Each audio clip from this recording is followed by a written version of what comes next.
শুরুটা হয়েছিল আর্জেন্টিনার কাছে হাফ ডজন গোল হজম করে, এরপর কলম্বিয়ার বিপক্ষে গ্রুপ পর্বে হার।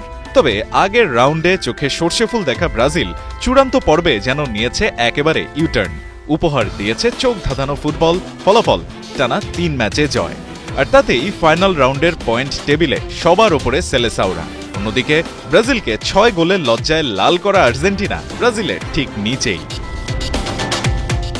সাউথ আমেরিকান অনূর্ধ্ব-২০ চ্যাম্পিয়নশিপের ক্যালো ম্যাচে ব্রাজিল ৩-১ গোলে হারিয়েছে প্যারাগুয়েকে।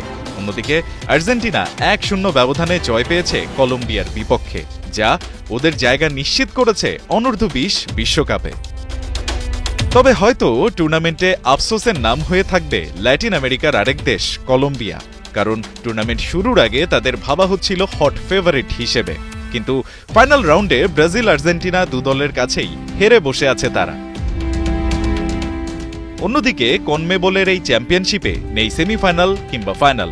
লিগ সিস্টেমে টেবিলের টপে থাকা দলটাই হয় চ্যাম্পিয়ন। প্রত্যেক ম্যাচই তাই সমান গুরুত্বপূর্ণ। ৩ ম্যাচ শেষে এই লড়াইয়ে ব্রাজিল আর্জেন্টিনা প্রত্যেকের পয়েন্ট ৯ করে, কিন্তু গোল ব্যবধানে এগিয়ে থাকায় টেবিল টপার ব্রাজিল।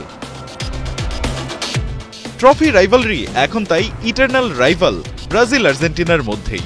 তবে ব্রাজিল কি এবার ৬ গোলের প্রতিশোধ দেবে, নাকি আর্জেন্টিনা আরেকবার দুমড়ে মুচড়ে দেবে সেলেসাওদের? এসব প্রশ্নের উত্তর মিলবে শুক্রবার সকালে ব্রাজিল ভার্সেস আর্জেন্টিনার ব্লকবাস্টার লড়াইয়ে।